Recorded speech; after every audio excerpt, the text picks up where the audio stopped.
آج سے 3000 سال قبل جب مصر میں فرعون نے بنی اسرائیل پر ظلم و ستم کیے اور انہیں اپنا غلام بنا لیا، تب حضرت موسیٰ علیہ السلام کو اللہ رب العزت نے حکم دیا کہ اب وقت آ گیا ہے کہ تم بنی اسرائیل کو مصر سے نکال کر باپ دادا کی سرزمین کی طرف لے جاؤ۔ اللہ تعالیٰ کے حکم کے مطابق حضرت موسیٰ علیٰ نبینا و علیہ الصلاۃ والسلام اور ان کے بھائی حضرت ہارون علیہ السلام ہزاروں بنی اسرائیلیوں کو لے کر راتوں رات مصر سے نکلے اور بحر احمر کے شمالی طرف پہنچ گئے۔ فرعون کو جب یہ خبر ملی تو وہ اپنا بھاری لشکر لے کر ان کے پیچھے نکلا۔ اللہ تعالیٰ نے موسیٰ علیہ السلام کو حکم دیا، فَأَوْحَيْنَا إِلَى مُوسَىٰ أَنِ اضْرِب بِّعَصَاكَ الْبَحْرَ فَانْفَلَقَ فَكَانَ كُلُّ فِرْقٍ كَالطَّوْدِ الْعَظِيمِ۔ چنانچہ ہم نے موسیٰ کے پاس وحی بھیجی کہ اپنی لاٹھی سمندر پر مارو، بس پھر سمندر پھٹ گیا اور ہر حصہ ایک بڑے پہاڑ کی طرح کھڑا ہو گیا۔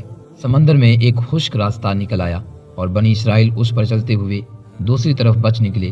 فرعون کا لشکر بھی یہ دیکھ کر ان کے پیچھے چلنے لگا، مگر جیسے ہی تمام لشکر دریا کے درمیان پہنچا، اللہ تعالیٰ کے حکم سے دریا کا پانی آپس میں مل گیا اور تمام لشکر غرق ہو گیا سوائے فرعون کی لاش کے۔ جب فرعون غرق ہونے لگا اور اس کو عذاب کے فرشتے سامنے نظر آنے لگے تو کہنے لگا، میں اسی ایک وحدہ لا شریک لہ پہ ایمان لاتا ہوں۔ مگر اللہ تعالیٰ کی طرف سے جواب دیا گیا کہ اب ایمان لاتا ہے، حالانکہ تو پہلے نافرمانی کرتا رہا اور مفسد بنا رہا، تو آج ہم تیرے بدن کو دریا سے نکال لیں گے تاکہ تو پچھلوں کے لیے عبرت ہو، اور بہت سے لوگ ہماری نشانیوں سے بے خبر ہیں۔ قرآن نے کہہ دیا کہ فرعون کی لاش عبرت کا نشانہ بن کر رہ جائے گی۔ قرآن کی تعلیم صحیح ثابت ہوئی۔ فرعون کی یہ لاش 1881 کو بحر احمر سے ملی اور آج مصر کے عجائب خانہ میں محفوظ ہے۔